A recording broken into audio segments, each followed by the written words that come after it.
Recording in progress. Chers amis, bonjour, bienvenue, installez-vous confortablement, vous allez bientôt me voir apparaître, voilà, vous avez mon image. Eh bien écoutez, j'espère que vous êtes en forme, que vous avez pu profiter déjà des premières masterclass qu'on a pu mettre en œuvre mardi et mercredi. Si c'est pas encore le cas, vous avez largement le temps d'accéder au replay, ce sera jusqu'à dimanche soir minuit. Donc n'hésitez pas à en profiter autant que vous le souhaitez. Je vérifie mes petits réglages de son. Normalement, vous m'entendez correctement. Si c'est pas le cas, n'hésitez pas à me dire. Bien, eh bien, écoutez, continuons notre exploration de cet appel du tambour. Aujourd'hui, ça va être chouette parce que ça va être une vision encore un petit peu différente du tambour, de la musique, du rythme. On va accueillir Magali Biondi-Alcaraz, qui est orthophoniste et qui a intégré justement cet outil musical. Et vous allez voir que vous n'avez pas besoin de compétences en musique, mais simplement des petits jeux musicaux dans sa pratique pour justement pouvoir aider ses patients. La masterclass ce midi va se dérouler en 2 temps parce que Magali n'avait pas la possibilité de se libérer sur le temps complet du midi, donc on a découpé la séquence en 2. On a préenregistré toute la première partie où elle vous raconte justement comment elle utilise la musique, et puis surtout elle vous donne des outils, enfin vous allez pouvoir faire des petits jeux avec elle en même temps qu'elle, pour sentir un petit peu l'effet de son travail sur vous déjà, et puis vous donner des sources d'inspiration aussi. Et puis ensuite elle nous rejoint pendant cette diffusion pour être là à la fin pour partager sur vos questions, répondre à vos questions, partager sur vos ressentis, etc. Donc n'hésitez pas à rester jusqu'au bout, Magali nous rejoint juste après. Ce qu'on va voir ensemble, c'est effectivement comment ces petits jeux musicaux lui permettent à elle dans sa pratique, mais nous permettent aussi à nous, tenter de dire de manière préventive, de soutenir et de renforcer nos circuits d'apprentissage, notre capacité d'attention, notre capacité d'expression aussi. Et vous allez voir et c'est tout son discours, que déjà il n'y a pas besoin d'avoir de compétences fortes en musique, mais la régularité est ce qu'il y a de plus important. D'ailleurs, je fais une petite parenthèse. Vous avez été plusieurs à nous poser les questions sur la formation le tambour et la voix qu'on ouvre cette semaine. Des questions sur comment est-ce que la formation peut vous aider justement à remettre votre jeu du tambour dans votre vie de tous les jours. Donc, je vais juste répondre à cette question parce que ça peut intéresser tout le monde. Pour celles et ceux qui sont pas au courant, qui n'auraient pas vu les autres masterclass, on profite justement de cette semaine des midis des sons guérisseurs pour lancer notre nouvelle formation en ligne qui s'appelle Le tambour et la voix, qui est destinée à celles et ceux qui souhaitent vraiment faire de leur tambour un véritable compagnon, un véritable allié du quotidien, et pouvoir justement pratiquer régulièrement, idéalement même un peu tous les jours, et puis explorer cette science du rythme pour transformer le tambour d'instrument intuitif à cet instrument efficace, cet outil efficace pour aller se reconnecter à soi. Et puis tout le tambour aussi dans sa capacité à vous soutenir dans votre liberté d'être et liberté d'expression, et notamment dans la liberté d'expression de votre voix, et comment le tambour peut vous aider justement à donner toute son amplitude à votre voix. Et puis la formation, elle est orientée véritablement sur le côté redonner vie à votre tambour tous les jours, c'est-à-dire qu'il redevienne utile quels que soient les moments de vie que vous traversez, qu'ils soient joyeux, faciles ou plus difficiles, justement que votre tambour soit vraiment un outil de soutien. Et ça, pour moi qui ai l'habitude de faire à la fois des stages en présentiel et des formations en ligne, je trouve que les 2 formats sont extrêmement complémentaires. Et ce que j'aime particulièrement dans les formations en ligne, c'est justement, je trouve que c'est un format qui est absolument incroyable pour intégrer la vie de tous les jours. Parce que tous les jours, on peut retourner, regarder les exercices, les vidéos, les explications. On peut télécharger les exercices pour les avoir sur soi. Et dans la formation Le tambour et la voix, on a même conçu un certain nombre de rituels 9 en tout, que vous pouvez télécharger et soit suivre au tambour, soit écouter à la maison avant d'aller vous coucher, le matin au réveil, dans le train, dans la voiture ou en partant dans la nature avec votre tambour. Et donc c'est comme ça qu'on arrive véritablement à faire en sorte que votre tambour devienne vraiment utile et que vous ayez l'envie spontanée, sentant soutenu de sortir votre tambour et d'en jouer un peu tous les jours. Je ferme cette parenthèse pour justement laisser la place à Magali qui va nous raconter l'importance de jouer tous les jours et comment ça peut être utile pour des gens qui ont des pathologies, mais aussi pour des gens de manière préventive. Et on retrouve encore une fois Magali juste après. N'hésitez pas justement à partager dans le chat tout au long de la discussion avec Magali vos questions, vos ressentis. Comme ça, moi, je prends des notes et après, je repartagerai les questions à Magali, qu'elle puisse vous donner plus d'indications. Allons-y, chers amis, je vous partage notre discussion avec Magali. Magali, bonjour, bienvenue. On est ravis de t'accueillir. Merci de nous faire le plaisir, l'amitié d'être là ce midi. On a plein de choses à se raconter parce que toi, effectivement, tu es orthophoniste et tu as en plus toute une pratique de la musique à côté et tu as réussi à faire des liens entre les deux. C'est ce que tu vas nous raconter. Donc, ça va être passionnant de pouvoir aussi explorer. Tu vas nous aider à explorer, à mieux comprendre cette dimension de comment la musique peut nous aider à développer notre cerveau, qu'on ait des pathologies ou non. Et je précise qu'on termine par quelques exercices que tu vas pouvoir nous faire pratiquer et faire pratiquer aux gens, histoire qu'ils puissent aussi de chez eux avoir des petites choses à faire chez eux pour améliorer soit des pathologies, mais plutôt, je dirais de manière préventive, aller travailler un peu sur le développement de leur cerveau grâce à la musique. Et du coup, Magali, comment est-ce que toi, t'es arrivé justement à intégrer justement cette dimension musicale dans ton accompagnement en orthophonie? Comment ça s'est fait, ça? Alors, en effet, c'est une très bonne question. Au début, c'était pas prévu. Au début, je travaillais en tant qu'orthophoniste. Et puis, à côté de ça, le week-end, je jouais de la musique pour mon plaisir. J'ai commencé la clarinette quand j'avais 11 ans et puis voilà, j'avais d'un côté ma vie professionnelle et puis de l'autre côté le week-end et dans mon temps libre, je jouais de la musique. Et puis ce qui a été intéressant, c'est quand ma fille a appris la musique et que je l'ai amenée au conservatoire, elle s'est mise à apprendre le violon et moi je voulais depuis toute petite faire du violoncelle. Et j'ai vu qu'au conservatoire où elle s'est inscrite, il y avait une classe de violoncelle. Donc je me suis dit, mais c'est trop bien, donc je vais pouvoir apprendre le violoncelle. Donc j'avais 36 ans quand j'ai appris le violoncelle.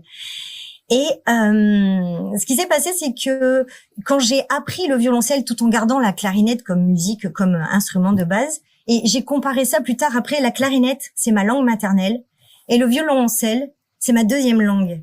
Et en fait, c'est quand j'ai fait du violoncelle que je me suis rendu compte que j'étais clarinettiste.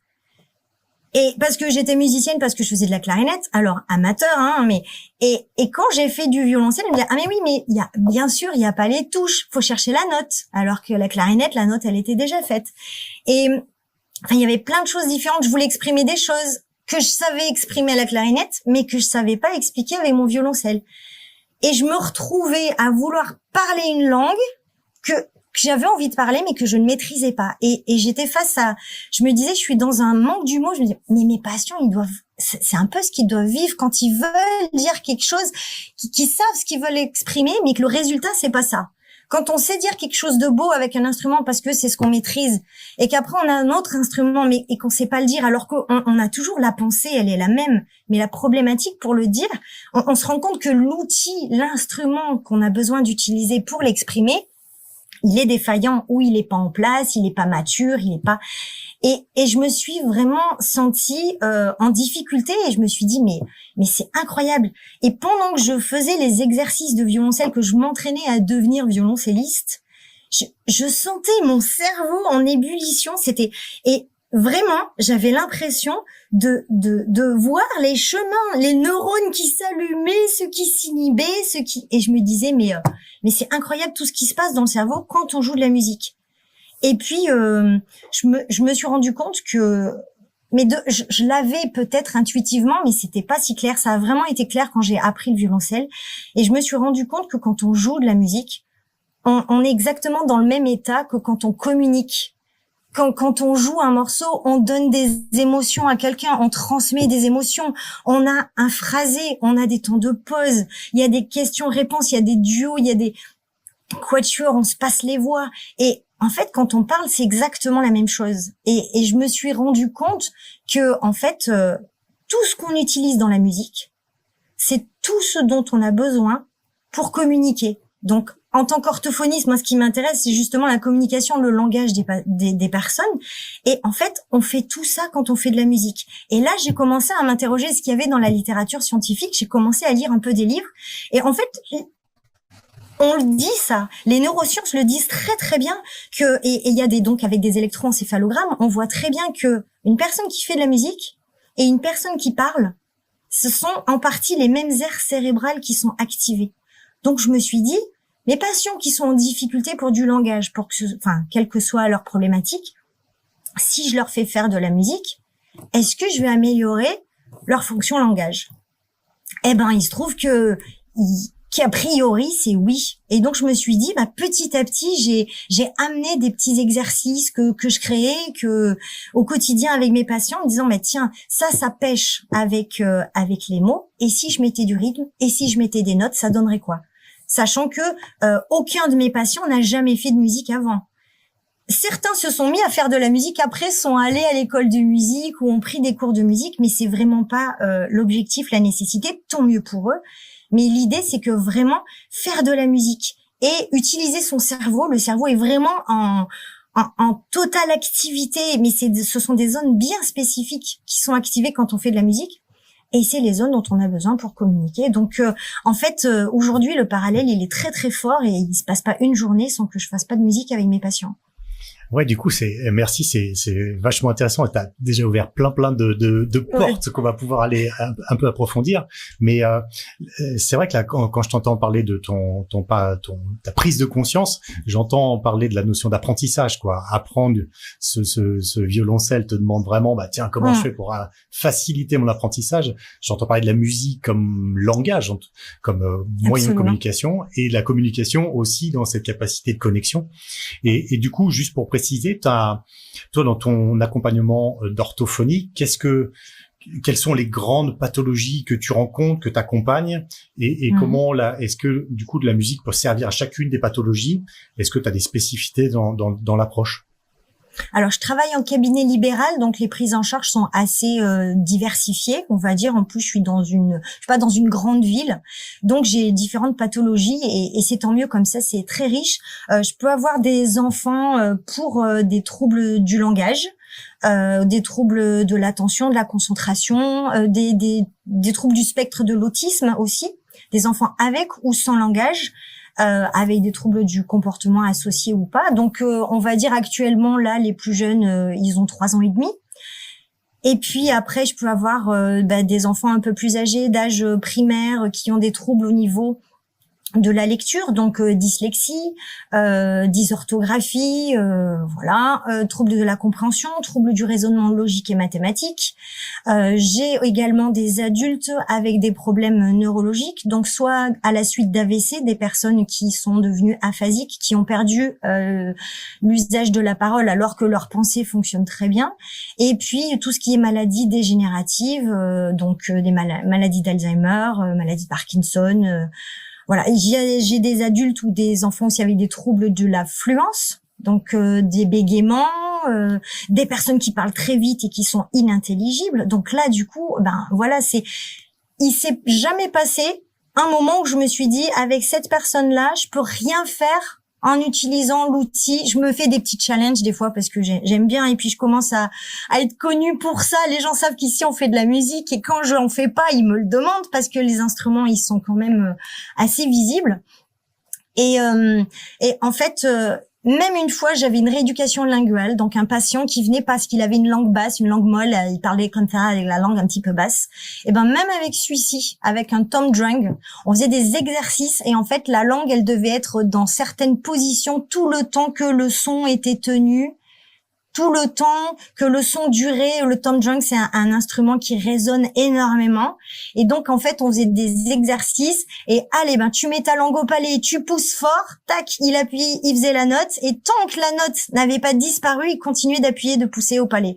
Et après, il la mettait à un autre endroit. Et voilà. Donc, je veux dire, on peut toujours, et j'aime bien varier et en fait, m'adapter à chacun en disant, tiens, qu'est-ce qu'on peut utiliser avec la musique pour ça. Voilà, pour rééduquer la problématique de mon patient.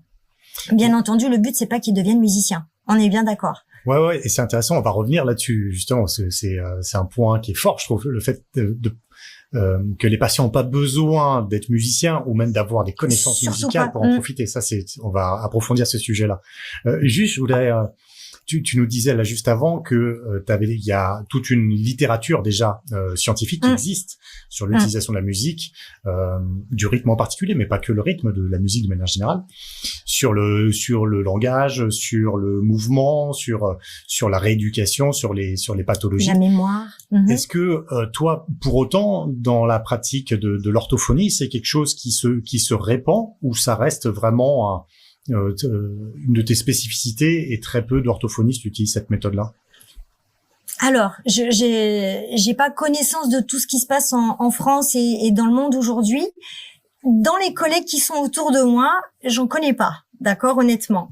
Par contre, je fais des stages et justement, moi, j'ai envie de diffuser, parce que c'est tellement sympa, rigolo, plaisant, et pour nous et pour nos patients. Et donc, je me dis, ça peut quand même intéresser du monde. Donc, je transmets et il y a des orthophonistes que j'ai formés, en fait, que j'ai proposé, j'ai expliqué un petit peu les jeux que je fais.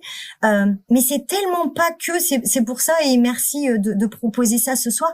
Faut pas non plus que ce soit réservé. Je trouve dommage de réserver ça qu'aux orthophonistes, aux logopèdes ou aux thérapeutes, parce que vraiment, il n'y a pas besoin d'avoir fait 10 ans de conservatoire. Et même, je propose de transmettre ça à des personnes qui n'ont jamais fait de musique avant. Moi, mon objectif, j'aimerais bien transmettre ça à des enseignants, à des éducateurs, à des animateurs dans des EHPAD, parce que j'interviens dans des EHPAD et j'ai des patients qui sont dans les écoles.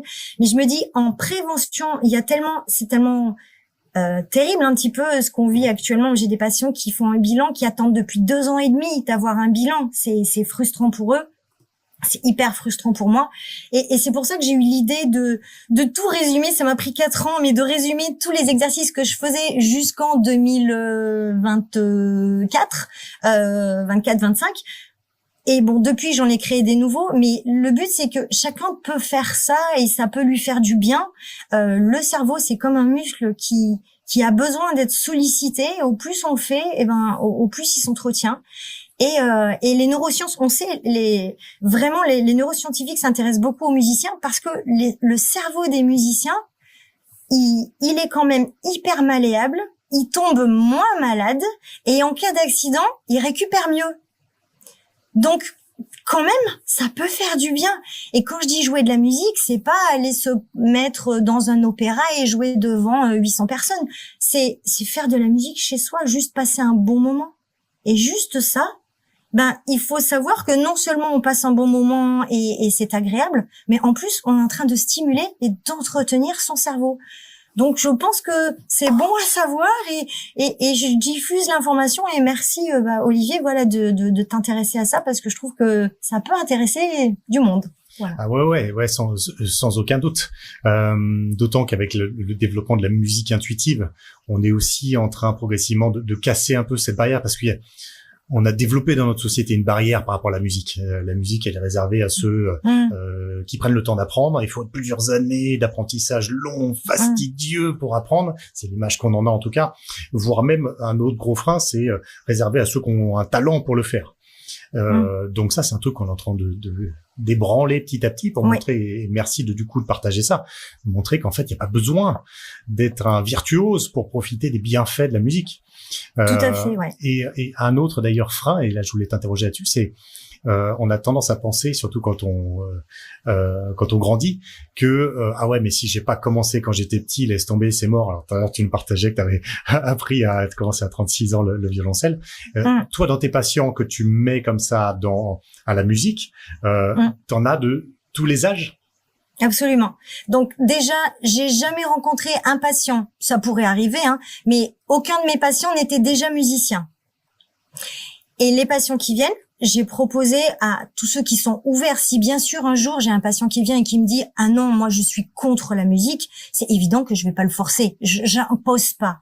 Maintenant, je vais proposer Et souvent, ça fait sourire les patients. Ils sont contents, ils ressortent, ils disent ah mais je savais pas que c'était ça l'orthophonie. Alors je leur dis oui c'est ça mon orthophonie. Après ils iront chez une collègue, ça sera peut-être différent. Et c'est ça aussi, chacun fait comme il aime. Moi j'aime la musique et en fait je trouve que ça va tellement bien avec l'orthophonie qu'aujourd'hui c'est vraiment c'est mon quotidien, mais je le fais pas avec chaque patient.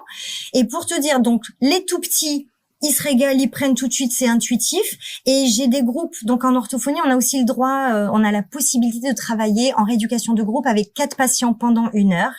Sinon, en général, c'est 30 ou 45 minutes avec une personne en individuel. Et donc, j'aime bien faire des groupes et je n'avais jamais travaillé en groupe autrement. Mais maintenant que j'utilise la musique, j'aime bien créer des groupes. Et j'ai des groupes langage oral, j'ai un groupe débutant lecteur, j'ai fin primaire, j'ai un groupe collégien et j'ai un groupe adulte. J'avais 2 groupes adultes neuroprévention, donc des personnes qui sentaient que elles avaient des plaintes mnésiques sans trouble avéré, le neurologue voyait rien, il n'y avait pas de traitement et pour autant les personnes avaient chacune une plainte de je perds, mais je sais plus où j'ai mis mes clés, j'ai un manque du mot, je cherche ce mot, j'ai le mot sur le bout de la langue, je suis fatiguée, j'arrive pas à parler quand il y a du bruit, je manque de concentration. Donc j'ai pris ces patients parce qu'avec je travaille dans un petit cabinet médical, il y a des médecins pas loin qui me voient qu'entendent leurs patients qui leur disent que chez l'orthophoniste ils ont fait de la musique.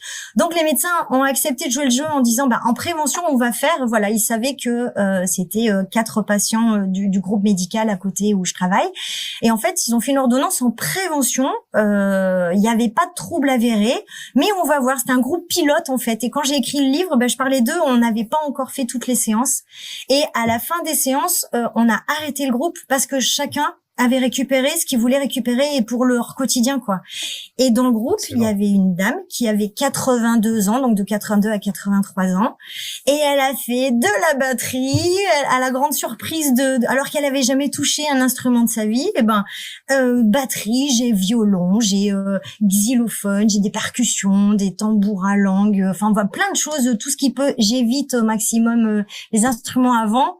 Parce que une flûte quand on la met dans la bouche après il y a le Covid qui a fait du mal quand même, ou alors sauf si la personne vient avec sa flûte, c'est ok. Donc j'ai une patiente qui me demande, je n'ai pas dans la collection de mes patients, je n'ai pas encore d'harmonica, j'ai une patiente qui me demande régulièrement, non, j'ai toujours pas investi dans un harmonica, mais j'ai quand même pas mal, j'ai un synthé, ça commence à prendre pas mal de place et on s'amuse et il n'y a pas de limite d'âge, aucune, et j'interviens en maison de retraite, donc là j'emmène pas la batterie parce que mais j'ai 2 valises avec des instruments à l'intérieur et on s'amuse et on touche, il y a absolument aucune raison et surtout pas pour l'âge. Au contraire, je dirais, comment vous n'avez pas touché d'instrument, mais on y va, allez, on s'y met, et on va voir comment la musique va vous aider par rapport à votre plainte mnésique, langagière, attentionnelle. Excellent, excellent. Je montre, tu parles du livre, je le montre ici. Oui. Rééducation neuromusicale, il a l'air d'être un peu flou, hop, je le mets devant ma tête. Un petit peu. Voilà, rééducation neuromusicale, on mettra les références de toute façon sous la vidéo pour les gens qui sont intéressés. Et effectivement, Mon titre.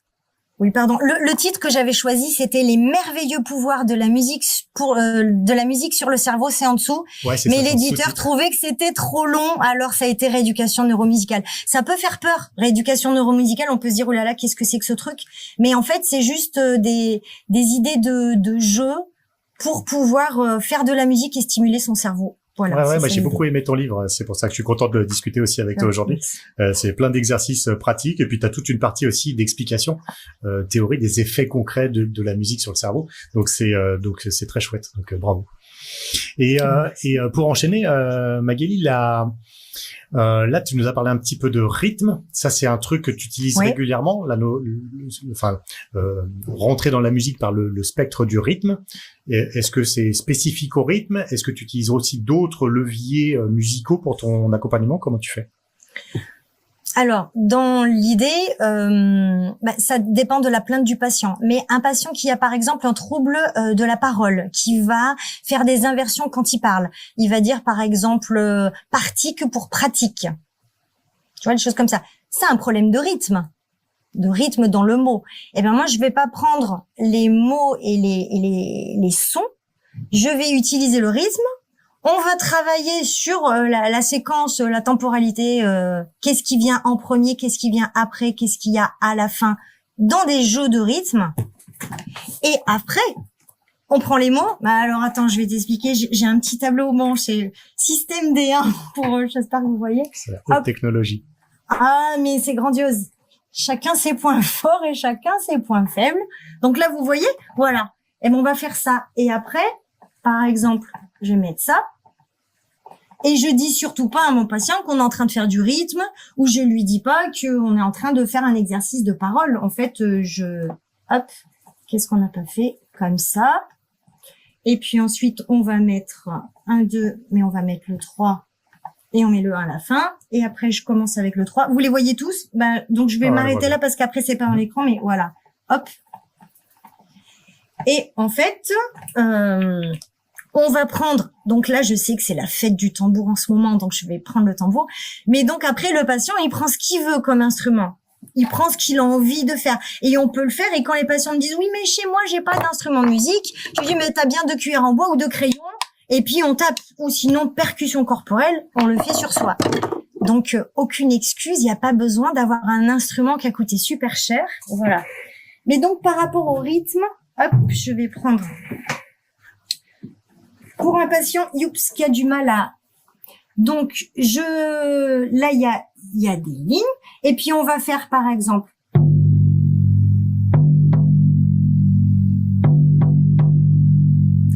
et ben là, on a joué la ligne 1.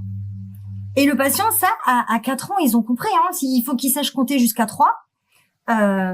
Donc, je commence pour des exercices comme ça. Les patients, ils viennent à 5 ans pour des retards de parole, par exemple. Eh ben, on va faire des jeux comme ça, où la deuxième ligne, c'est 1 en premier,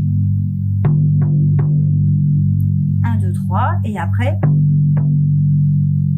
Et c'est super important. Là, je leur dis pas, c'est des noirs, c'est des croches et c'est des triolets. Aucun intérêt. Par contre, c'est super important de respecter les pauses parce que ils pourraient faire.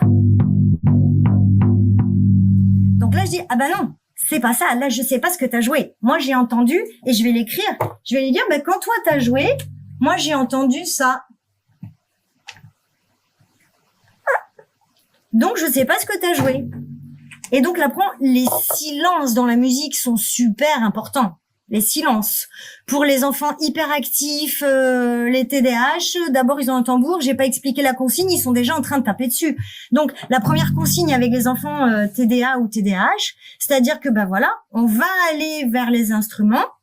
Tu vas choisir ton instrument et tu attends le départ pour jouer. Ça va commencer comme ça. Parce qu'ils sont déjà en train de jouer. Non, attends, tu poses, on n'a pas commencé. Non, là, la consigne, si tu choisis ton instrument, ok, c'est bon, tu le prends, on attend et on va démarrer ensemble. On va faire des tours de parole. Je change de sujet, pardon, mais j'ai tellement passion et c'est tellement tous les jours, mais je reste sur la parole, je reste sur le rythme. On ira après sur autre chose. Ok, comme tu si veux. Tu veux. Ouais, voilà. Mais non, j'ai peur d'oublier et qu'après on n'y revienne plus. Comme ça descend là maintenant, je transmets, tant pis, on fait une petite parenthèse, tu me dis. Un enfant qui avait un trouble du spectre de l'autisme, qui n'avait pas de langage et qui donc ne me considérait pas comme une personne avec qui il pouvait communiquer et qui d'ailleurs ne communiquait pas. Donc il est venu et en fait j'étais pas trop spécialisée avec l'autisme, mais c'est bref une de mes collègues qui s'est arrêtée de travailler, donc pour pas laisser ce patient sans orthophoniste, je l'ai pris en me disant mais comment je vais faire, je suis pas spécialisée avec l'autisme. Et en fait, j'ai dit je vais faire ce que je sais faire, de la musique. Et on a pris les instruments. Il a choisi son instrument, lui il est allé à la batterie, il jouait de la batterie dans son coin. Et puis après, moi je jouais, j'essayais d'intervenir, mais il tenait absolument pas compte de moi. Il jouait son style, je jouais le mien et je faisais des variations de rythme, d'intensité, des différents tomes. Mais il était dans sa bulle. Et petit à petit, il a vu que je faisais des choses un peu différentes. Il a commencé à imiter ce que je faisais. Donc ça, c'était très positif. Et après, on a aussi travaillé les tours de parole. C'est-à-dire que quand il joue, moi, je l'écoute. Et quand je jouais, donc je lui disais, je montrais que c'était à moi de jouer et qu'il devait arrêter de jouer. Je jouais 2 notes et puis à lui de jouer. Et on a travaillé comme ça les tours de parole. Et en fait, il prenait pas au niveau mimétisme, il répétait pas, il parlait pas parce qu'il avait pas compris à quoi ça servait. Et en fait, il a pu utiliser des mots et écouter ce qu'on disait et répéter des mots parce qu'il les entendait et qu'il s'y intéressait. Et donc, en fait, on est rentré comme ça dans le langage par l'outil musique. Bon, c'était une grosse digression, mais c'était pour te dire que ça sert de tout. Je me suis dit, si après on se change de sujet et que ça revient pas, voilà, c'est pour dire que tout sert. Et donc après, l'enfant, il va choisir une ligne et il va la jouer. Mais il me dit pas laquelle. Donc après, voilà, ça c'est une ligne, et on travaille bien aussi le sens conventionnel, que d'abord il y a celle-ci, après il y a ça, et à la fin il y a celle-ci. Et donc l'enfant choisit une ligne, et par exemple il va jouer ça. Il a compris qu'il y a un silence, il attend. Et moi je dois trouver la ligne qu'il a jouée. Et ensuite c'est moi qui joue sa ligne, et il doit trouver la ligne que j'ai jouée. Et une fois qu'il est à l'aise avec ça, les par, pra, rap, rpa, ça rentre tout seul. Parce que c'est la même chose. C'est comme si ça c'était un peu, ça c'était un a et ça c'était un re. Ouais, et après, on va coder. Et du coup, il comprend bien quand on va dire par, le re il est à la fin, alors que pra, le re il est pas à la fin. Ou rap, et on fait ça. Et c'est exactement la même chose avec du langage écrit. Les enfants dyslexiques ou les enfants pas besoin d'être dyslexiques pour avoir quelques difficultés au niveau de la lecture, peut avoir des inversions. Et ça, c'est des choses qu'on va faire en rythme avec la musique. Les enfants qui inversent quand ils lisent, ils inversent quand ils jouent de la musique. Ils respectent pas le rythme. Donc, moi, je joue de la musique avec eux, on fait des rythmes jusqu'à ce qu'ils soient bien dans l'ordre. Après, on reprend les mots et il y a beaucoup moins d'inversions. Et on n'a pas du tout travaillé avec l'outil lecture. Ok, ouais, très intéressant. C'est vraiment là utiliser la musique parce qu'elle active, comme tu disais tout à l'heure, exactement les mêmes cheminements neuronaux que le langage, quoi. Et exactement. Donc que tu l'entraînes d'un côté ou de l'autre, en fait, ça a une influence l'un sur l'autre. Et quand ça fonctionne, voilà, exactement. Quand ça fonctionne avec la musique, en général, ça fonctionne avec le langage. Excellent. Et tu disais là tout à l'heure les patients, les rendez-vous quand ils sont individuels de 30 à 45 minutes. Ça veut dire que ça, en faisant ce genre d'exercice une demi-heure par semaine, tu arrives à avoir des résultats, ou bien est-ce que tu leur demandes de travailler chez eux? Comment ça fonctionne en termes de fréquence? Ah, c'est une bonne question. Alors, au niveau des neurosciences, ils se sont rendus compte expérimentalement que quand on faisait 2 heures de musique par semaine, pendant 6 mois, ça commençait à se voir sur le cerveau. C'est-à-dire qu'il y avait vraiment des changements au niveau des structures et des aires cérébrales, et ça pouvait se voir. D'ailleurs, les enfants dyslexiques, on se dit, on sait pas trop d'où ça vient. Enfin, moi, quand je faisais mes études, on n'arrivait pas à le voir dans une prise de sang, ça se voit pas. Sur le cerveau, les aires visuelles, elles fonctionnent bien, les aires auditives, elles fonctionnent pas, et pourtant, il y a un problème.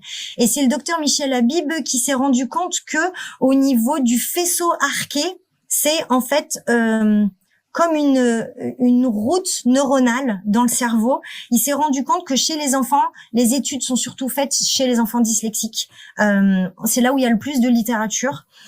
Chez les enfants dyslexiques, les faisceaux arqués étaient fins. C'était étroit. Alors que chez les musiciens, qui en général ne sont pas dyslexiques, les faisceaux arqués étaient très larges. Donc, ils se sont dit, tiens, mais si on fait faire de la musique à des personnes non musiciennes qui ont un faisceau arqué tout fin, est-ce que ça change quelque chose? Eh bien, il y a un entraînement neuronal, ça se fait pas du jour au lendemain, hein, on va pas faire un week-end de musique et après c'est bon. Mais le fait de pratiquer, il y a un temps critique, c'est 2 heures par semaine, c'est top. C'est quand même top. Et à partir de 6 mois, où là, a priori, d'après la littérature scientifique, ça se voit. Et il y a des améliorations. Et déjà, il y a un confort au niveau de... Et moi, la vraie question, hein, la question que je dis à chaque fois, c'est comment ne faire que 2 heures de musique par semaine? Parce que franchement, 2 heures de musique par semaine, c'est 15 minutes par jour. Ouais, ça va vite, hein. Est-ce que 2 heures de musique, quand tu parles de musique, pour bien clarifier, un exercice de rythme comme tu as fait là, t'inclus ça dans de la musique? Bien, absolument. Ok, donc c'est pas 2 heures de piano à faire forcément des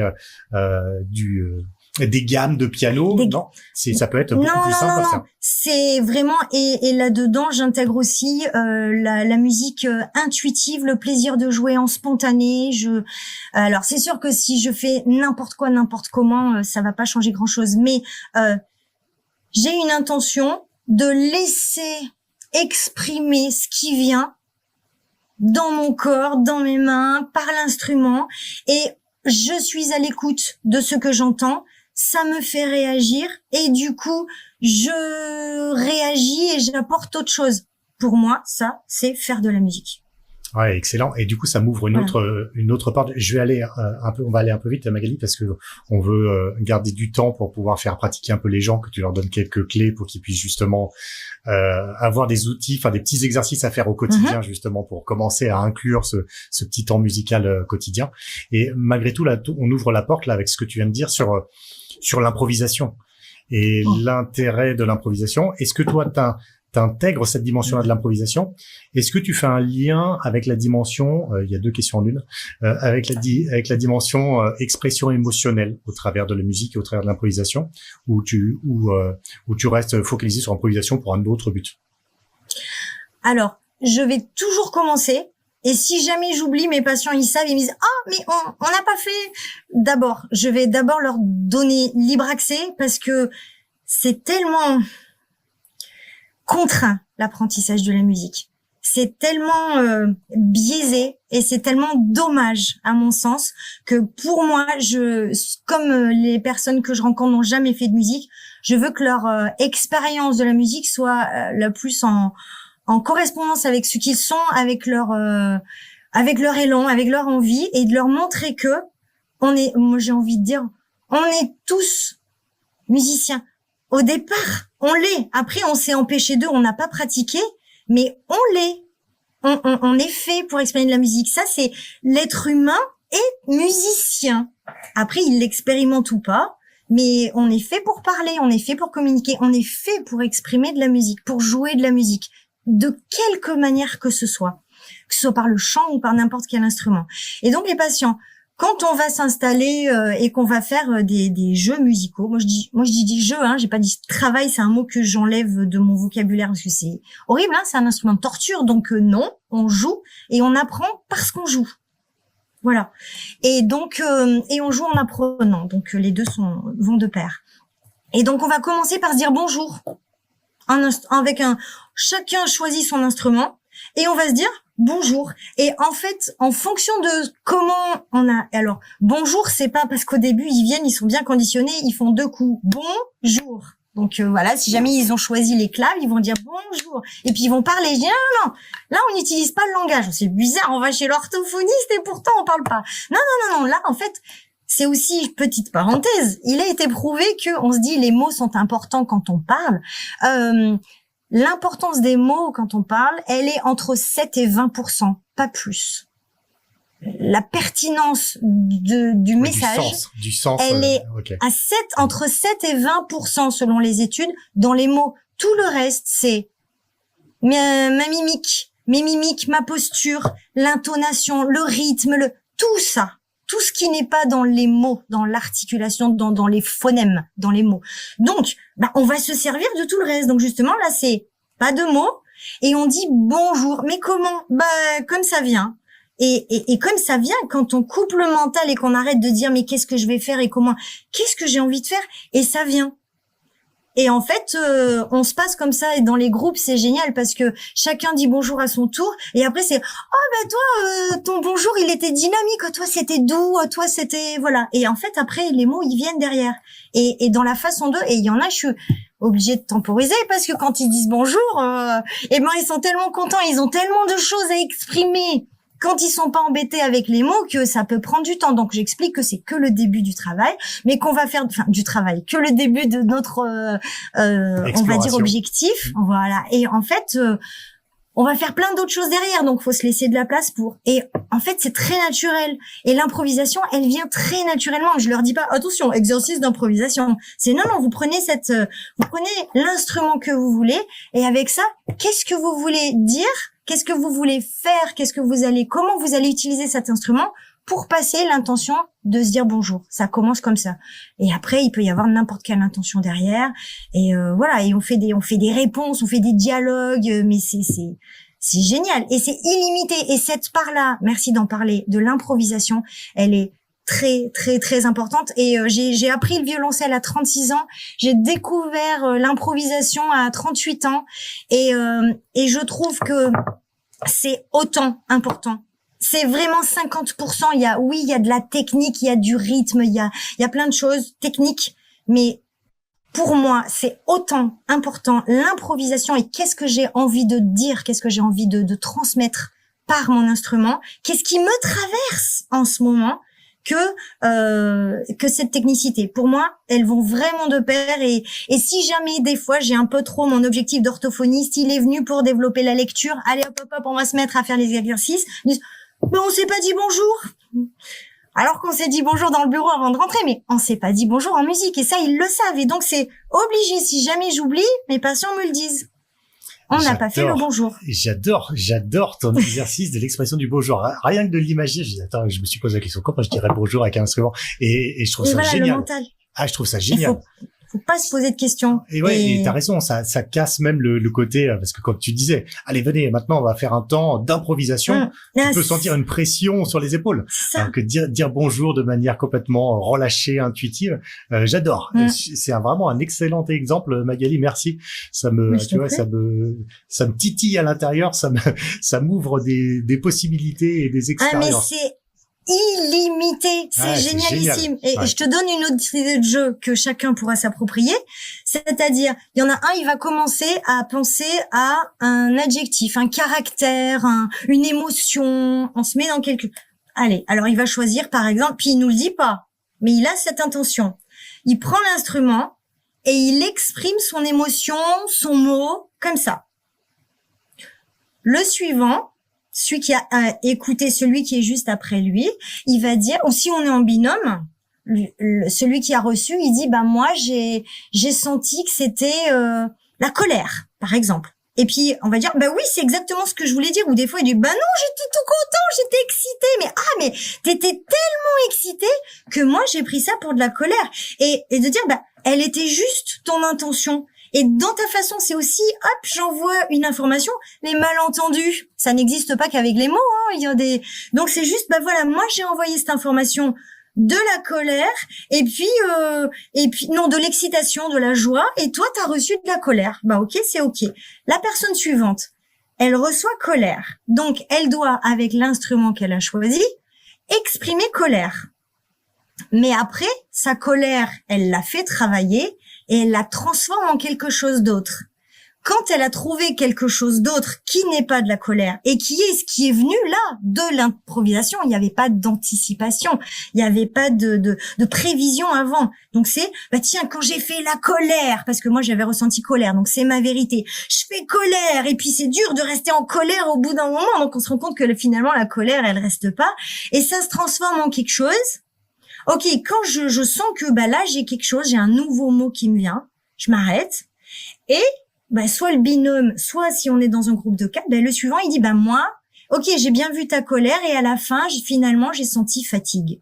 Ok, c'était bien ça que je voulais dire ou c'était autre chose et peu importe, mais hop, et ce mot fatigue, il va être utilisé avec un autre instrument, celui que la personne aura choisi.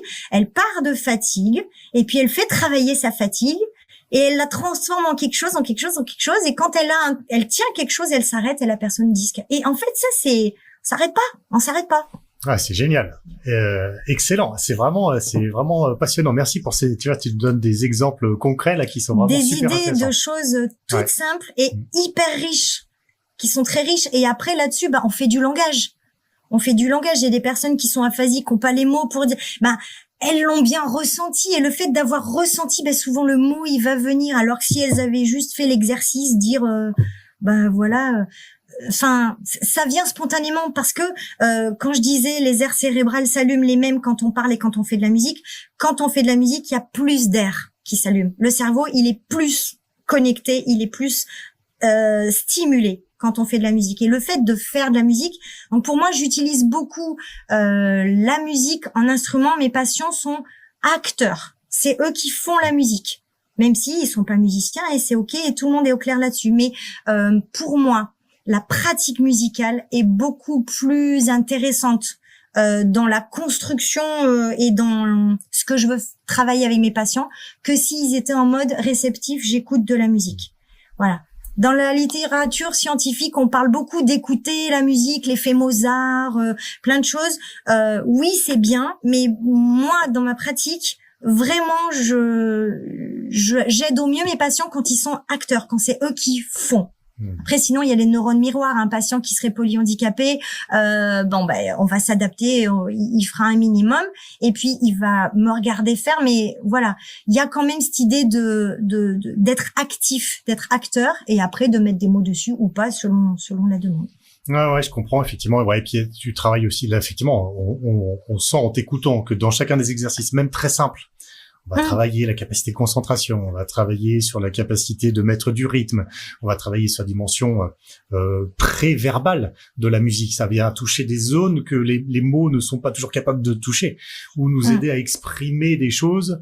Et d'ailleurs, qu'on ait des difficultés avec le fait de mettre des mots ou pas, parfois on exprime des choses et on sait pas bien ce qui sort de nous au travers du son, et pourtant on arrive à libérer comme ça des émotions, des choses qui étaient fermées, bloquées, sans parfois mettre des mots, mais il y a quelque chose qui se passe au travers de la musique. Et puis je voudrais juste revenir on va rentrer dans la partie exercice pratique là maintenant. Je note aussi ce que tu as dit que j'ai trouvé très intéressant et qui vient en miroir avec l'approche que moi j'ai du tambour. Tu sais, parce que dans le tambour chamanique, on a un peu une approche souvent qui est de dire pas besoin d'apprendre pour jouer du tambour chamanique, tu prends, tu tapes et tu viens tout de suite dans un truc très intuitif et puis c'est génial, t'exprimes plein de trucs. Sauf que d'expérience, au début c'est génial et puis à certains moments c'est génial et en fait assez vite tu tournes en rond et puis tu finis par laisser ton tambour dans un coin parce que ce côté uniquement être dans l'improvisation, dans le côté spontané en permanence, tu perds un peu. À un moment, ça n'a plus trop de sens. On ressent plus vraiment le sens à l'intérieur. Et j'aime bien ce que tu dis sur l'équilibre. T'as dans la musique une dimension où, on va se focaliser sur quelques exercices techniques, mais qui n'ont pas forcément besoin d'être d'un niveau extraordinaire. Là, ce que tu montres, l'exercice rythmique là sur ton tableau derrière avec les petits points, il est accessible à peu près à tout le monde, j'imagine. Absolument. Et pour autant, avoir des plages, donc d'avoir un cadre dans lequel tu viens rentrer, t'apprends à gérer au tambour, t'apprends à gérer la régularité de la pulsation, à ressentir les différentes pulsations, à mettre un peu de vie à l'intérieur de ta pulsation, jouer sur les mesures, etc. Et c'est plein de petits exercices qui sont super intéressants pour se concentrer, pour rentrer dans la pratique, faire des sessions de pratique qui peuvent durer un peu plus longtemps parce que t'as un truc spécifique que tu viens faire. Mais aussi d'avoir des plages de temps où tu viens dans l'expression libre et les deux combinés apportent vraiment quelque chose qui, à mon sens, en tout cas dans mon expérience personnelle, est vraiment extrêmement puissant parce que tu joues à la fois sur le côté structuré et comme si l'image que j'aime bien donner, c'est que tu construis la maison quand tu construis la structure musicale, l'exercice, la maîtrise de la pulsation, etc. Et des fois, tu ouvres la porte en grand et tu as besoin d'aller courir dans les champs et d'aller explorer une autre partie du monde. Et là, tu es dans l'improvisation complète. Mais tu sais que tu peux revenir dans ta maison, au chaud, là où c'est confortable, c'est sécurisant, c'est rassurant dans ce que tu maîtrises. Et après, tu peux jouer comme ça, à rentrer, à sortir, aussi bien dans le côté structuré que dans l'improvisation. Donc, ça rebondit un peu avec ce que tu disais sur le côté, on associe les deux qualités de la musique pour aller plus loin dans l'exploration de l'expression de soi et dans les modifications qu'on peut apporter sur le cerveau, parce que le cerveau a aussi besoin de se concentrer sur un exercice plus pratique et pas seulement tout le temps sur l'improvisation. Je ferme cette parenthèse, excuse-moi, mon intervention était un petit peu longue. Non, je t'en prie. Mais c'est super intéressant. Et moi, mes patients, voilà, ils vont pas venir pour faire de l'impro et décharger quelque chose. Ça, c'est pas. Ils vont pas venir pour me voir pour faire ça. Ouais, absolument. Et la sécurité sociale refuserait de rembourser une séance pour ça. Et c'est pour ça aussi que je dois toujours justifier de l'objectif par rapport à la plainte de mon patient. Voilà. Ouais, mais il n'empêche qu'on peut quand même utiliser l'improvisation. Et je pense à des personnes donc qui ont un tambour, qui ont envie de faire des impros, si j'ai bien compris, hein, voilà. Et au bout d'un moment, elles se disent, OK, qu'est-ce que je pourrais faire d'autres? Comment trouver un peu quelque chose de structuré OK. Alors, on pourrait par exemple imaginer, donc, de mon point de vue d'orthophoniste avec du langage. D'accord? Ok, vas-y. L'idée là, Magali, on ouais. va proposer aux gens de faire des petits exercices chez eux. C'est quoi? Tu vas leur proposer quoi? Un quart d'heure de petits exercices qu'ils peuvent reproduire à la maison et quoi, qui reproduisent ça un peu tous les jours pour avoir des bénéfices. Comment t'imagines qu'ils vont utiliser ça là? Alors, ils en feront ce qu'ils voudront. Ce qu'il y a, c'est comment limiter. Ouais, faut que j'essaye d'être assez directive pour vous proposer plein de choses différentes et que après chacun soit libre de le faire chez soi.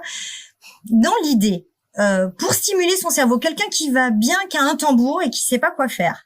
Ou qui a pas de tambour, ouais. hein. Il y aura des gens qui ont pas de tambour, mais exactement, pas de tambour, mais ils ont un corps, percussion corporelle, 2 cuillères en bois, 2 stylos, 2 feutres, voilà. C'est l'idée que chacun est potentiellement capable à faire de faire de la musique et que ça va lui faire du bien au niveau psychique, au niveau cérébral, au niveau coordination motrice, que c'est très bon pour déjà de savoir que c'est se faire du bien, prendre du temps pour soi. Ou pendant ce temps-là, on va pas être dans le mental à travailler, à réfléchir, à ordonner. C'est une petite bulle qu'on s'octroie où on va se faire du bien. Voilà. Et où on se laisse surprendre de ce qui pourrait venir, d'être curieux et d'être ouvert à qu'est-ce qui peut se passer. Voilà, je pense que déjà ça pourrait être sympa. Ouais, après, ce qu'on va mettre dedans, en fonction du temps qu'on a, de se dire on peut faire moite-moite, on peut faire un petit peu de tiens là je laisse venir, qu'est-ce qui vient? Et se faire un petit peu d'impro, et puis après de se dire tiens, je vais faire un petit peu des exercices musicaux où là je vais sentir que ça travaille. C'est comme quand je fais des abdominaux et je sens que mes muscles ils chauffent, je sens que ça chauffe. C'est que je suis en train de faire travailler le muscle. Quand on se creuse la tête, et puis c'est pas parce que donc il y a aucune prouesse, il y a pas de médaille à gagner, c'est juste essayer de faire, d'améliorer, de faire quelque chose qu'on n'avait jamais fait avant, d'arriver à le faire un peu plus longtemps ou un peu plus vite ou un petit peu, mais d'être raisonnable. Voilà, je compare ça à des abdominaux. On va pas faire 1 heure d'abdominaux la première fois qu'on se met qu'on se dit tiens, j'ai des abdominaux, je pourrais les faire travailler. Donc là on va y aller tranquillement parce que les courbatures du cerveau ça arrive aussi, hein. À un moment on se dit j'y arrive plus, c'est là qu'on va faire de l'impro. Tiens, qu'est-ce que j'ai envie de faire, je me laisse aller. Et puis en général, voilà. dans tout apprentissage, la régularité est plus importante que l'intensité absolument. Isolée, quoi. Il faut tellement mieux faire un quart d'heure tous les jours que ou même 2 fois 5-10 minutes dans la journée, une fois le matin, une fois le soir, et tout le temps que, en effet, de faire 1h30 une fois, ça sert pas à grand chose si ce n'est à se prendre la tête. Et après, une fois qu'on y aura pris goût, en fait, on voudra le faire tous les jours 1h30 et c'est là où ça peut poser des problèmes. Mais bon, après, chacun fait comme il peut et chacun met les priorités là où il veut. Donc l'idée, alors, on part du principe que la personne n'est pas musicienne, mais qu'elle veut faire de la musique. Elle dit tiens, comment on a dit que je pouvais faire de la musique? Allez, alors on va faire là donc je vous dis les vrais mots de musicien. Ça c'est une noire et en plus elle est bleue, c'est rigolo. C'est une noire qui est bleue. Une noire, ça va faire un temps. Tiens, après je vais grand écran, Magali, comme ça les gens vont pouvoir suivre. D'accord. Noir. Alors je vais pas cacher, je vais appeler un chat. Ça s'appelle 2 croches, mais vous allez voir, c'est juste que dans une pulsation, noir, 2 croches. Noir, et puis là je vais mettre un chute. Voilà. On va le faire ensemble. La deuxième, je vais faire noir, je vais mettre un chute ici, 2 croches, et je vais faire une noire. Et puis là je vais mettre noir, 2 croches, Je vais mettre le chute et je vais mettre une noire ici et j'ai la place encore d'en mettre une. Je vais commencer par 2 croches et je vais mettre noir. Je vais mettre, je vais mettre un chute ici. Noir et noir. L'idée, je pars de quelque chose de très simple, de 3 rythmes. La noire, noir. Je prends ma pulsation et à chaque tempo, ça, ce sera ma noire, noire. Donc, je fais un mouvement à chaque pulsation. Le silence, il est super important dans notre société, savoir s'arrêter, reprendre, savoir écouter, savoir respecter, c'est hyper important. La musique, c'est une philosophie de vie. Je pense qu'un musicien qui se respecte, c'est un humain qu'on aime rencontrer parce qu'il sait écouter, il sait faire de la musique, il s'adapte, il répond, il respecte le temps, pas plus vite que la musique. La musique adoucit les mœurs. C'est tellement une philosophie. Il n'y a pas de compétition en musique. C'est pas le premier qui arrive à la fin qui a gagné. C'est on arrive tous ensemble. Et quand je fais de la musique, quand je suis à plusieurs, c'est ça que c'est intéressant si vous pouvez faire de la musique à plusieurs, c'est vous écoutez ce que vous faites et en même temps vous êtes en train d'écouter ce que font les autres. Ça demande des qualités. C'est vital. Il faudrait. Moi, je trouve que le monde se porterait tellement mieux si chaque être humain pouvait avoir l'occasion d'apprendre et de pratiquer de la musique. Voilà. Donc, bref. Donc, l'idée, le premier, si je prends, le tambour que j'ai mis là, hop, j'espère que vous pouvez suivre avec moi. Donc, vous prenez ce que vous avez comme instrument et sinon, vous pouvez utiliser des percussions corporelles, les taper sur vous. On prend au début un tempo assez lent et on va faire juste la première ligne. Donc, j'ai utilisé des noirs, des 2 croches, ça veut dire qu'on va faire 2 pulsations sur un temps, et là, un silence. On va faire la première et on va la répéter 4 fois, histoire de... Donc, le signe en musique, vous allez devenir des vrais musiciens. Hop, ça veut dire on revient au début. Donc, on va la faire 4 fois avec un tempo tranquille. Donc, je vais dire 3, 4, et après on démarre, ça va faire 4 temps. 1, 2, 3, 4. Pour ceux qui savent pas au début, vous écoutez, et après, quand vous sentez, vous essayez de faire, et voilà. Donc, 3, 4, noir, 2, croche, noir, chute, et on recommence, noir, 2, croche, noir, chute, et on reprend, noir, 2, croche, noir, chute, et encore noir, 2 croches noires, chute. Ça va? Alors, je m'adapte à chacun. Si c'est compliqué, ça peut être compliqué pour X raisons. À ce moment-là, on va plus lentement, ou je vais faire quelque chose de plus simple. On va faire que des noirs et des chutes. Noir, chute, noir, chute. Et après, on fera noir, chute, chute, noir. Le but, c'est de faire des variations. Quand on fait quelque chose, on va le faire, on va le refaire. Et quand on le maîtrise bien, on apporte une variation, histoire de travailler sur l'inhibition. Parce que faire quelque chose, et on pourrait faire ça pendant 1 heure, mais ça apporterait rien. Donc après, on va faire quelque chose d'un peu proche, mais quand même un peu différent. Histoire de travailler autre chose. Donc on peut passer à la deuxième. Voilà, bien sûr, après, chacun peut le faire plus lentement. Si c'est compliqué, j'essaie de faire pas trop basique, mais pas trop compliqué pour qu'un plus grand nombre de personnes puissent le faire. Ça va? Bon, merci. La phrase numéro 2, ça va faire noir, chute, 2 croches noires. Voilà. Donc, on va la faire tous ensemble. Je donne le départ et on va la faire 4 ou 5 fois. Allez, 5 fois. 3, 4. Noir, chute, 2 croches noires.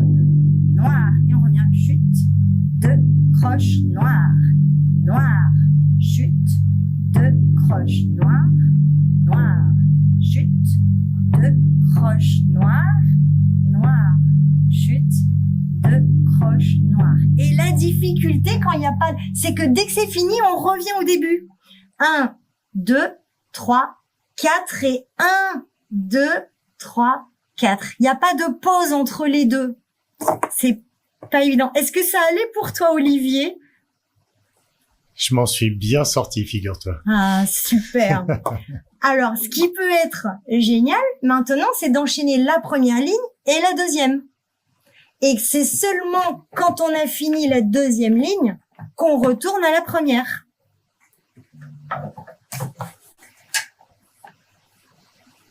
Hop. Et on va le faire 3 fois. Après, selon l'endurance, on se dit déjà au début, si on l'a fait une fois, on est content. Mais après, on va essayer de l'enchaîner 2 fois, de l'enchaîner 3 fois, d'enchaîner 5 fois. Voilà, on va travailler sur l'endurance parce que il faut être hyper concentré. Et je sais pas si tu as déjà expérimenté, Olivier. Tu joues et puis t'es content, tu dis c'est bon, c'est bien, là je maîtrise. Et c'est là que tu foires. Parce que t'étais dans le mental, en train de commenter ce que t'es en train de faire. Du coup, tu n'es plus en train de le faire. C'est là où la musique est extraordinaire. On est dans l'instant présent de Eckhart Tolle.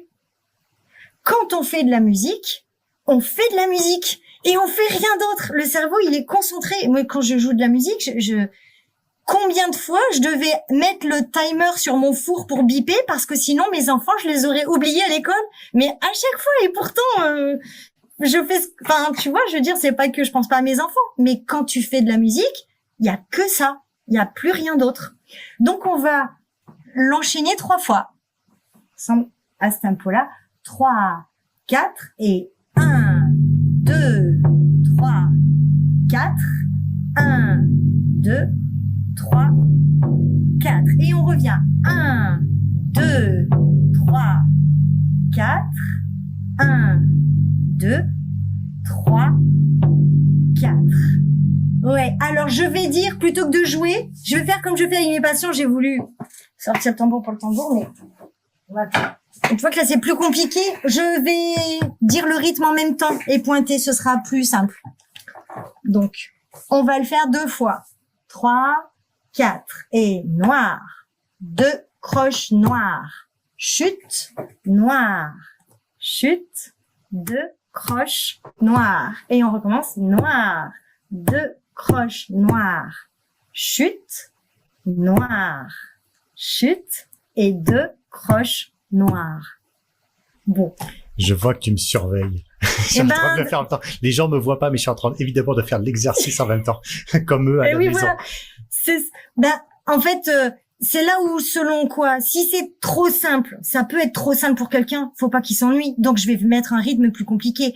Si c'est trop compliqué, j'ai aucun intérêt à mettre le patient, la personne en difficulté. Je veux dire, oh là là, mais n'importe quoi, mais quelqu'un qui a jamais fait de rythme, c'est compliqué, noir et 2 croches. Donc, je suis désolée ce soir s'il y a des non-musiciens, mais vraiment qui savaient même pas ce que c'était 2 croches, j'aurais fait noir et chute, noir, chute. Rien que ça, déjà, vraiment, c'est pas simple de faire, je sais pas si vous le voyez. Hop, je en prends une autre. C'est vraiment, ouais, mais si j'en mets plusieurs, noir, chute, noir, chute, et l'autre, je vais commencer par le chute. Alors ça, c'est terrible. Commencer par un chute, c'est à moi de parler, j'y vais, et je fais rien. Donc ça, moi, avec ceux qui ont un trouble de l'attention, mais j'en fais plein des comme ça, c'est la case, parce que 3, 4 et 1, je fais rien, mais c'est très spécifique. Ça, c'est le côté sadique. Vachement bien travaillé. C'est le côté sadique des musiciens. Mais c'est tellement important. Et puis après, je mettrai 2 chutes ici. Et puis après, je vais commencer par un chute. Et là, je vais mettre 2 noirs et un. Voilà, on peut faire. Je vous invite vraiment à commencer facile. Commencer facile, être humble. Et après, augmenter dans la difficulté. Parce que ce qui va être intéressant, on va essayer celui-là, on va l'enchaîner. Est-ce que ça brille ou ça va au niveau de la luminosité? C'est clair ou pas trop? Ouais, si, je pense. C'est mieux comme ça? Ça va? Donc c'est noir, chute. L'enregistrement après, mais là, comme ça, on voit en tout cas. Si, ça devrait aller. D'accord. Donc l'idée, c'est on joue pas, on joue pas. Et en dessous, c'est exactement le contraire, c'est on joue pas, on joue pas, on joue. Ensuite, c'est on joue pas, on joue pas, on joue. Et on joue pas, on joue pas. Voilà. Donc, puisque je t'ai dans la caméra, je te vois. Oui, j'ai ce privilège-là. Je vérifie si ça marche bien. On fait ensemble. Et moi, je fais en percussion corporelle. Est-ce que ça fait du bruit si je tape sur moi ou ça va? Ça fait pas de bruit désagréable pour les oreilles de ceux qui écoutent? C'est bon. Pas de souci. Parfait. Donc, je vais taper là sur mon épaule.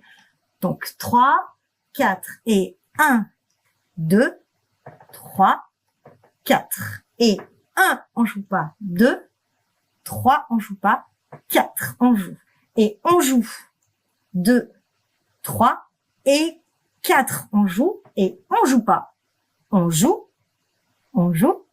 et on joue pas. Voilà. Et quand ça, on a à la fin, on peut s'amuser à le refaire du début. Et après, ce qui est génial, c'est quand on est deux, c'est de le faire avec chacun sa voix. C'est-à-dire qu'il y en a un qui va commencer ici et il y en a un autre qui va commencer là. Et on voit que c'est tout inversé, c'est tu joues. Et quand tu joues pas, moi je joue. Et en fait, on va se répondre comme ça. Et je peux très bien, j'ai beaucoup de patients qui vont arriver à faire ça quand on est en homorythmie, quand on joue tous en même temps la même chose. Et puis quand après, chacun sa voix, là, on perd. Et donc là, ça fait travailler la concentration. C'est arriver à jouer sa partition pendant que les autres jouent d'autres choses. Moi, j'ai un chute, j'entends ça tape, mais parce que c'est les autres qui jouent une autre ligne. Donc ça, c'est super intéressant à le faire à 2, à 3, et on va tous... Il y en a un qui démarre sur cette ligne, l'autre il démarre là, on peut jouer à 4, on peut écrire plein de voix à l'infini. Et l'idée, c'est je tiens, je reste concentré, le tempo, il est le même, on va faire... Et chacun joue son petit exercice de rythme en fonction de son niveau. Et puis de jouer à 2, c'est quand même différent de jouer tout seul. Voilà. Et d'arriver, on arrive tous en même temps. Et donc là, on peut proposer effectivement aux gens qui nous regardent soit de le faire en famille, si vous êtes en famille, vous avez des amis à côté, ça peut être effectivement sympa à faire. On doit même pouvoir s'enregistrer, Magali. Tu t'enregistres en train de jouer la première ligne, puis la troisième Absolument. ligne. Et en écoutant l'enregistrement, on joue la deuxième et la quatrième. Ça permet de faire à 2 tout seul. Exactement. Voilà. Ça m'arrive de le proposer à des patients, ou de moi m'enregistrer à faire une voix et en disant toi tu fais ta voix et moi je vais commencer à la ligne 2, toi tu commences à la ligne 1 et moi on va pas jouer la même chose et c'est beaucoup plus difficile. Là on sent que faut être concentré. Ouais, les neurones peuvent déraper facilement là-dessus. Ouais. C'est bon ça. Après, il y a autre chose aussi qui peut être bien. Je sais pas si, je crois que c'était dans les années 80. Le Simon, je sais pas si vous connaissez c'était un jeu qui ressemblait à une soucoupe volante et il y avait 4 couleurs qui s'allumaient. Et en fait, d'abord, il y a une couleur qui s'allume avec une note rouge. Alors, on appuyait sur le rouge, puis après, ça faisait rouge-bleu. Alors, on faisait rouge-bleu. Puis après, rouge-bleu-jaune. Alors, on faisait rouge-bleu-jaune. Après, rouge-bleu-jaune-bleu. Et en fait, ça faisait travailler. On peut faire exactement la même chose avec le rythme. Donc, on a quoi à notre disposition? Selon comment on est musicien, on a la noire, on a le silence, on a les 2 croches. Après, si vous voulez pousser, vous pouvez dire, tiens, on en met 3, le triolet. Et on peut dire, tiens, on en met 4, ça fait 4 doubles. Donc, chacun, on peut très bien, avec ça, se construire une histoire. Mais chacun prend, donc, la noire, ce sera une pulsation à chaque fois. Le silence, c'est sur la pulsation, on fait rien. Les 2 croches, on fera 2 croches sur un temps, on en mettra 2. Si je fais pam, pam, pam, là je vais 2 fois plus vite. Là ça va faire trioler. On en met 3 dans une seule pulsation. Et là on va en mettre 4. 4 doubles. Le fait de lui dire 4 doubles, c'est ce que je dois taper. Moi je dis trioler. J'en ai fait 3. Trioler. Puis je vais penser, j'ai joué mon triolet. Ou 4 doubles. Quand j'ai dit 4 doubles, j'ai fait le tempo de 4 doubles croches. Et en fait, on va se construire comme ça une histoire en disant, tiens, je commence, j'ai envie de mettre une noire. D'accord. Donc, j'ai mon instrument et je vais faire noir. Et puis après, je dis, ok, noir, je vais rajouter 2 croches. Allez. Je vais jouer noir, 2 croches. Puis après, j'ai encore envie de mettre 2 croches. D'accord, allez. Donc, je vais faire noir, 2 croches, 2 croches. Ok, et là, j'en suis à 3 temps. Bien. Et puis, je vais rajouter quelque chose. Tiens, je vais rajouter un chute, un silence. Ok. Donc, noir, 2 croches, chute. Ok. Après, qu'est-ce que tu rajouterais, Olivier? On est en train de créer une phrase rythmique. Ton triolet, là, il me tente bien. Triolet. Allez, derrière le chute. Ok. Donc, on va la faire. On est censé... Alors, si l'idée, je veux travailler ma mémoire, c'est-à-dire que là, je te laisse je laisse la trace, mais après, on va tourner, on le fera sans le voir écrit. Tu vois, le but, c'est je mémorise une information rythmique. Donc là, je te le laisse, on va le faire comme ça ensemble. 3, 4, noir, 2, croche, chute, triolet. Ça va? Est-ce qu'on pourrait faire la même chose, mais sans le regarder? Tu vois? Ouais, on y va? 3. Alors, génial. 3, 4. Noir. 2. Croche. Super. Et après, on se dit, bah, tiens, maintenant, je vais rajouter. Et on rajoute ce qu'on veut. Et on rajoute ce qu'on veut. Et on rajoute ce qu'on veut. On en rajoute un. Tac. On le joue. On vérifie, on en rajoute un, et puis après, si on est seul, on peut s'enregistrer, vérifier si ça a marché ou pas, ou on se rappelle, normalement, de mémoire à court terme, quand même de ce qu'on vient de jouer. Ah mince, j'avais oublié le chute, ok, je rajoute, ou il y en a un autre qui regarde et qui vérifie que c'est bien fait, voilà, ça peut être interactif. Et donc, d'écrire comme ça une histoire rythmique, et on essaye de dire, tiens, jusqu'où je vais? Est-ce que je m'arrête à 3? Bon, auquel cas, j'ai intérêt à pratiquer et à stimuler un petit peu ma mémoire. Est-ce que je vais jusqu'à 7? Est-ce que je vais jusqu'à 12? Est-ce que je vais jusqu'à 15? Et dire, bah tiens, là, il semblerait que je plafonne à 12. Est-ce que je peux arriver à... Comment? Je m'entraîne et j'essaie d'aller un peu plus loin. Ou si je suis à 7, si je vois qu'au bout de 6, je sature, bon, j'en suis là. Hop, je m'écris plein d'histoires à 6, puis j'essaie d'aller à 7, à 8, des petites choses comme ça. Écoute, Magali, super. Attends, je vais nous remettre on va arriver au bout. Je sais que c'est un peu frustrant parce que c'est hyper frustrant. T'as 1000 exercices à nous partager, nous proposer. C'est ça. Juste là pour récapituler, là pour les gens chez eux, t'avais commencé à nous montrer là les 4 lignes qu'on pouvait suivre. Oui. Soit peut-être en répétant 3, 4 fois chacune des lignes. Faire une ligne, puis faire enchaîner 2 lignes, des choses comme ça. Mm-hmm. Et puis ensuite, tu avais alterné le jeu à 2 avec chacune des lignes qui répondait à la suivante, soit à jouer en famille, soit à s'enregistrer soi-même sur la ligne 1, la ligne 3, puis jouer en même temps ensuite à l'écoute. En écoutant l'enregistrement, on joue la ligne 2, la ligne 4, donc on va être en miroir en fait de sonorité. Ou bien là, ce que tu nous proposes aussi en dernier, c'est de composer en fait. Exactement. D'écrire des notes les unes, ou des rythmes, les uns après les autres, et ensuite de retourner la feuille, histoire de travailler en même temps qu'on travaille. Et d'en rajouter un. On travaille la mémoire. Et on rajoute au fur et à mesure, histoire de voir jusqu'où on est capable d'aller et s'entraîner un petit peu comme ça tous les jours. Exactement. Et il y a, en fait, c'est infini, comme tu peux l'imaginer, les variations qu'il peut y avoir, ça s'arrête jamais. On peut faire également des battles de rythme, c'est-à-dire que quelqu'un mémorise une ligne de 4 temps, et puis la fait en boucle.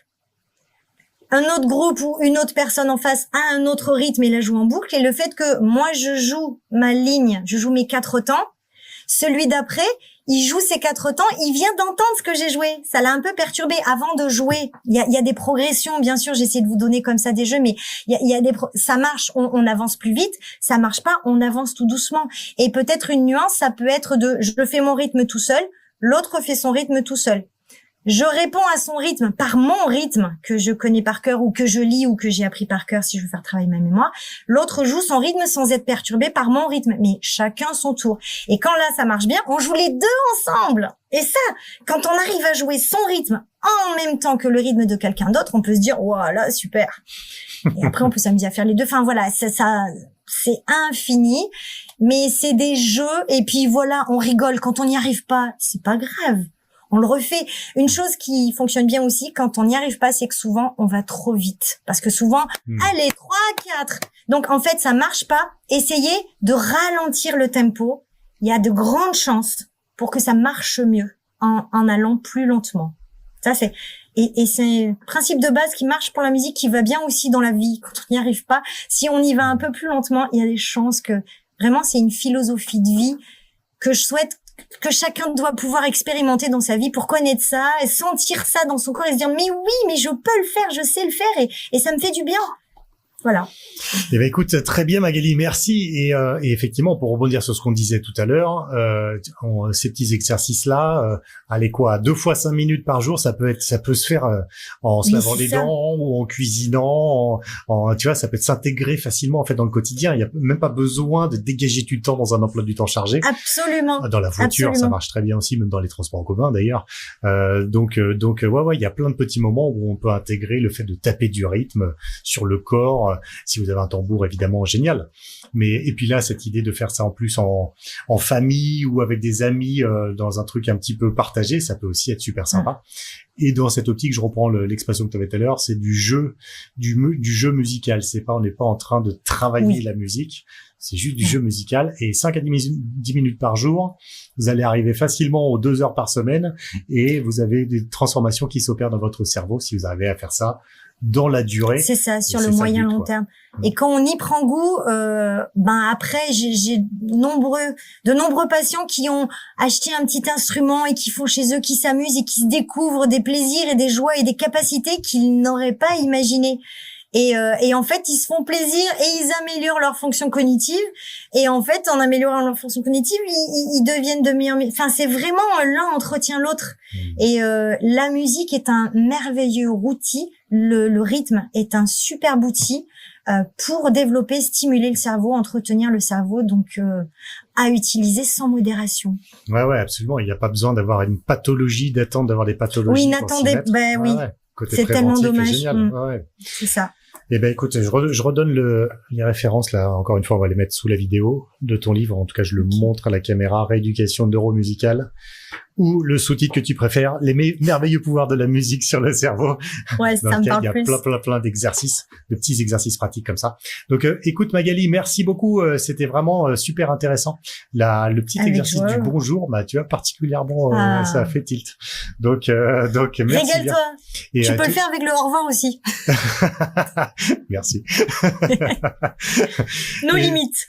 Et je précise pour les gens, vous pouvez poser vos questions là si vous voyez cet enregistrement en replay sous la vidéo. N'hésitez pas à poser des questions dans les commentaires ou partager vos ressentis là-dessus. Faites un peu les jeux et partagez vos ressentis. Magali a racheté un coup d'œil, répondre à vos questions si vous en avez. Et on peut te retrouver également. On mettra de toute façon tes coordonnées, ton site internet, etc. Parce que tu parlais de stages aussi que tu proposais. Oui, voilà, parce que les exercices pratiques, le livre, après la partie théorique pour expliquer pourquoi, à quoi ça sert, la partie pratique avec les exercices, c'est vraiment comme un mode d'emploi où je décris tous les jeux. Personnellement, je déteste les modes d'emploi. C'est un comble que j'ai écrit un livre de modes d'emploi parce que c'est tellement plus simple de pratiquer le jeu, de le faire. Du coup, les personnes qui viennent en stage pendant 3 jours, elles ont le livre après, elles se rappelleront, ah oui, tiens, trio gagnant, d'accord, c'est ça. Ah, l'écoute active, ok, c'est ça, voilà. Mais on a pratiqué avant et c'est pas, alors, vous prenez un rythme et puis ça peut être plus simple et plus, plus accessible de pratiquer que de lire l'énoncé de l'exercice. Mais tous ceux que je pratiquais jusqu'en 2024 sont dans le livre et vous pouvez les faire pour votre plus grand bien sans avoir aucune connaissance musicale au préalable. Et on peut le faire aussi avec des enfants. Moi, par exemple, j'ai un fils qui est dyslexique. Je peux lui faire des petits jeux comme ça sans risque. Ça va lui faire du bien. Ça peut lui faire que du bien. Ok, très bien Magali, merci infiniment pour ton intervention, c'était vraiment super intéressant, passionnant et j'adore parce que ça ouvre vraiment ce côté rendre la musique au peuple, je serais tenté de dire, tu vois, il serait temps. Ouais, c'est pas destiné à être réservé à quelques-uns qui auraient eu la chance d'apprendre, quoi. C'est réservé à tout le monde et c'est facile de rentrer dedans à partir du moment où on s'enlève un peu les barrières, les inhibitions qu'on met autour de ça. Donc merci Magali de participer à ce message-là et de l'utiliser pour nous faire du bien. C'est génial ce que tu fais, bravo et merci d'être venu aujourd'hui pour nous le partager. Belle continuation. Et puis, merci beaucoup de m'avoir invité. Je suis ravie d'apporter ma petite pierre à l'édifice. C'est parfait. Merci Magali. À très bientôt. Ciao. Bien, voilà, vous avez pu découvrir Magali. Je n'avais pas eu le plaisir de réécouter cet enregistrement. Ah, c'est sûr qu'elle est dynamique, Magali. Hein, elle a 1 minute à la seconde. Donc c'était, j'ai vu vos commentaires au fur et à mesure, enthousiastes. Merci infiniment. Je suis content que ça vous ait plu et que le travail de Magali vous ait inspiré. Si vous voulez la retrouver, donc on en a parlé ici, mais n'hésitez pas, vous avez effectivement son livre, alors qui est pas toujours, je crois qu'il faut l'acheter chez l'éditeur directement, il me semble, que c'est le plus simple pour se le procurer, sur Internet bien sûr, mais sur le site de l'éditeur. Son site internet qu'on vous met là dans le chat et que vous retrouverez sur notre site internet à nous pour aller voir un petit peu ce qu'elle propose. Et puis elle organise un stage. Je sais que son prochain stage, elle nous indiquait que c'était du 6 au 8 avril. Magali, elle est dans la Drôme.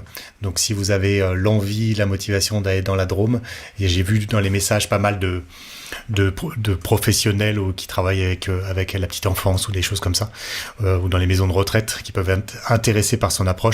N'hésitez pas effectivement à prendre contact avec elle et puis voir comment son travail peut être adapté à d'autres pratiques. Alors par contre, j'ai une mauvaise nouvelle, j'en suis vraiment navré, désolé, mais Magali a eu un contretemps, elle n'arrivera pas à nous rejoindre maintenant pour répondre à vos questions. J'en suis vraiment désolé. Je disais là dans la vidéo que j'ai un fils dyslexique. Quand on a cherché à le faire faire un bilan par une orthophoniste à côté de chez nous, le répertoire des orthophonistes disait qu'il y avait entre 3 mois et 3 ans d'attente pour avoir un rendez-vous. Donc les orthophonistes, je ne sais pas s'il y en a avec nous ce midi, mais je leur souhaite vraiment bon courage, hein, parce que à la fois ils ont d'ailleurs des emplois du temps extrêmement chargés pour accueillir un maximum de gens, mais malgré ça, il y a toujours la culpabilité de devoir refuser plein de gens qui en ont besoin, et donc c'est sûr que c'est une situation qui doit être complexe à gérer. Mais quand on trouve des orthophonistes comme Magali, super motivés, enthousiastes, créatifs et qui ramènent une autre manière de rentrer dans le sujet, c'est tellement inspirant. En réécoutant Magali, je pensais à un petit truc que je vais vous partager. J'ai fait tout un travail de recherche et je suis en train de le terminer parce que, comme je vous le disais dans un autre live, je suis en train de préparer un livre autour de ces sujets-là, l'utilisation de la musique dans sa manière la plus simple et comment l'être humain fait depuis la nuit des temps et comment est-ce qu'on peut le réintégrer dans notre vie de tous les jours. Qu'est-ce que ça nous apporterait? Donc j'ai balayé toute une part de bibliographie scientifique sur ce sujet-là. Et je serais presque tenté de dire la conclusion de toutes les études que j'ai trouvées se tenait dans un petit exercice. Ce petit exercice, tout le monde le connaît, ou en tout cas tous les Français de France métropolitaine. Je ne sais pas si les francophones, je pense à nos amis du Canada par exemple, ou de Suisse, je ne sais pas si vous connaissez ce petit jeu aussi. Ça s'appelle les 3 petits chats. Vous savez, c'est la comptine, là. 3 petits chats, 3 petits chats, 3 petits chats, chat, chat. Et quand on le fait dans la cour d'école, quand on est petit, bien sûr, il y a tout un petit geste, un petit rituel de main à frapper. Ça se fait à plusieurs, etc. Et en fait, j'ai découvert un peu par hasard, et à ma grande surprise, qu'il y avait des études scientifiques, non pas sur les 3 petits chats, mais sur un équivalent des 3 petits chats, une étude qui s'est passée en Israël, et où ils prenaient une comptine comme ça, avec des claquements de mains, donc coordonner le clap des mains à 2 avec une chanson. Et cette étude faite en Israël, le principe c'était de voir à quel point ces petits jeux musicaux aident les enfants dans leur apprentissage des matières scolaires habituelles. Et ils ont fait notamment, il y a plein de tests différents, mais un des tests consistait à faire apprendre à certains enfants qui étaient pas trop motivés par ces jeux-là, donc ils le faisaient pas par eux-mêmes, leur faire pratiquer un petit peu tous les jours dans la cour de récréation et de voir l'évolution sur leur courbe d'apprentissage. Et ils se sont rendus compte qu'en quelques semaines après, à peine, les enfants lisaient mieux, apprenaient plus vite et également avaient des meilleures relations avec les autres enfants. Parce qu'en fait, c'est des jeux extrêmement simples. Je veux dire, vous n'avez pas besoin d'apprendre à chanter pour chanter la comptine des 3 petits chats. Vous n'avez pas besoin de travailler votre apprentissage de la musique pour frapper des mains avec quelqu'un d'autre. Mais pourtant, quand on fait cet exercice, on travaille la concentration, on travaille notre souffle, on coordonne le rythme, le travail de voix, et puis on se coordonne avec l'autre. Et puis le principe de ces jeux-là, c'est que forcément, à un moment ou à un autre, il y en a un qui se plante. C'est c'est le but. Le but, c'est pas que ça se passe bien. Le but, c'est qu'à un moment, on se trompe, on se mélange, on fait des nœuds, et tout le monde rigole, parce que ça sert à ça. Et donc, on reprend, et puis on rigole, et puis on se retrompe, etc. Et en fait, ça travaille toute la sphère personnelle, tout le travail du cerveau cognitif, mais aussi toute la sphère sociale et notre capacité à être empathique avec l'autre, à l'écouter, à le suivre, à lui répondre, à s'exprimer. Et en fait, de jeux musicaux comme ça, extrêmement simples, il y a plein de bénéfices à en tirer. Voilà, chers amis, ce sera mon petit mot de la fin. Si vous avez des questions pour Magali et des choses à lui partager, on va mettre là le replay de cette intervention sur YouTube. Donc vous aurez le lien dans l'email que vous avez reçu ce matin. Et n'hésitez pas à lui poser des questions dans les commentaires de la vidéo YouTube. Comme ça, je lui enverrai et elle pourra répondre. Alors bien sûr, elle ne pourra pas faire de diagnostic ou d'accompagnement personnalisé sur une simple question sur YouTube, évidemment. Mais en tout cas, donner des grands principes ou des choses comme ça, je sais qu'elle le fera avec joie et parce qu'elle a vraiment à cœur de partager cette approche. Merci infiniment d'être venu ce midi, d'avoir pu suivre Magali. Encore désolé de ne pas avoir réussi à vous la ramener en chair et en os, qu'elle puisse répondre directement à vos questions, mais je pense que voilà, vous avez trouvé déjà pas mal d'infos et de sources d'inspiration. Dans son livre, hein, je voyais la question tout à l'heure, il y a effectivement tout un recueil de pratiques qui sont chouettes à explorer par vous-même, donc n'hésitez pas à vous procurer son livre. Voilà, chers amis, eh bien, écoutez, on se retrouve demain maintenant. Demain, on accueille Capucine, ce sera notre dernier jour des midis des sons guérisseurs. Et on va travailler notre voix, on va aller justement explorer comment le tambour peut servir d'outil de soutien à cette exploration de la voix. D'ici là, je vais vous souhaiter une très bonne journée. N'hésitez pas à profiter des replays aussi longtemps que vous le souhaitez jusqu'à dimanche, de faire et refaire les exercices. Et puis je vais vous souhaiter une très très bonne journée. Profitez bien. À très bientôt. À demain.